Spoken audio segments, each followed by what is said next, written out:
you spoke to us after game one, you kind of went right to the physicality is the biggest thing. Did you notice that from the jump, and did you feel like that was the biggest difference between the two? We were very physical tonight, as were they.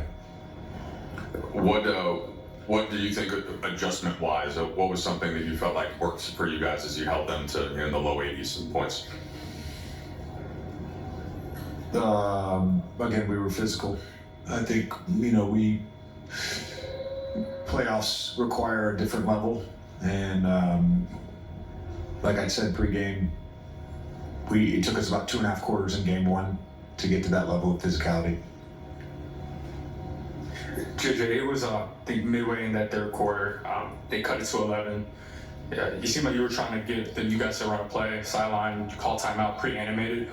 So what led to that frustration, and what do you think of the response from the team to, I think, increase the lead back up to 20 in the aftermath of that? Not frustration, just coaching. I think when we were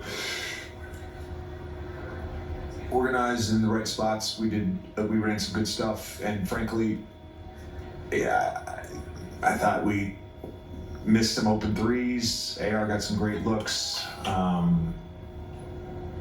So I mean, other than just a couple kind of disorganized plays, we played good offense tonight, and I just there was you as a coach, you can see it coming when the other side of that is on the horizon, and it was building, and just wanted to make sure everybody was on the same page. Just to kind of follow up on that, you guys had 58 points in the first half, 36 in the second half. How much of that was just you felt like the shot quality was good and missing open looks? I don't know what our turnover total. I know we had at least one shot clock violation there in the fourth. And I don't know what our turnover total was in the second half, but I can think of 5 or 6 plays. Braun twice from 4 feet in the paint, Rui at the rim, LeBron from the corner, Doe with a couple great looks from the corner. Again, we're going to live with that process and live with that result. And I think it's fair to say we won the game with our defense tonight, but our offense had a lot to do with that. Not allowing them to get out in transition, and when they did, as AR did late in the game, taking the charge, we were able to stop them from scoring, or in some cases stop them from even getting a quick shot up, and then they had to run half-court offense. So I just think as much as it was the defense tonight, our offense actually helped quite a bit with some of the transition stuff. JJ, Rui got to your right. Rui got banged up. Has to put a mask on. At one point, he throws the mask off, keeps competing, gets fit for another mask, and he's battling on the block. He's going into the lane on offense. He's trying to get offensive rebounds. Just how do you think his effort typified the shift you guys wanted to see in physicality tonight? Yeah, he played like a warrior tonight. I'm sure that he's probably in the X-ray room right now. But he did a lot of really good things. I think when we watched the tape, there was a few plays that he made, just getting deflections and disrupting plays, leading to late shot clock possessions for them. Some plays at the rim, that don't show up in the box score, but he was awesome tonight. JJ, minus some, anomaly minutes through 6 games against them this season, it's looked a lot like that in terms of low scoring and kind of a rock fight.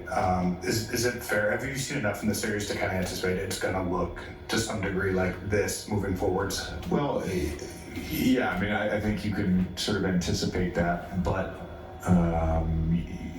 we weren't ready for a rock fight to start game one. So I've seen enough of these and been in enough of these that you can have these low-scoring games and sort of low offensive output games that are really physical, and all of a sudden somebody starts making threes. There's a few turnovers that leads to a high transition half, and somebody scores 120. That's just kind of how basketball works. Every game is a little different, but I think the mentality for both teams is to have a rock fight. JJ, the timeout you were discussing a few minutes ago got a lot of play online because the TV captured some very colorful language, and obviously the guys can handle a few curse words, but Yeah. I'm just curious, when you do call a timeout, you do see that tide starting to turn, you want to make an impact to have the kind of run you guys had afterward. How do you sense when to really lay into them, and how do you sense when to not, so that you're not just always barking? Yeah, I mean, I've done that in a game a handful of times in 6 preseason games, 82 regular season. It was at 90 games. I've done it a handful of times. It's not something that I want to do. It's something I'm more than comfortable doing. But I think tonight it was just more about getting that urgency button switched back on. I think it's safe to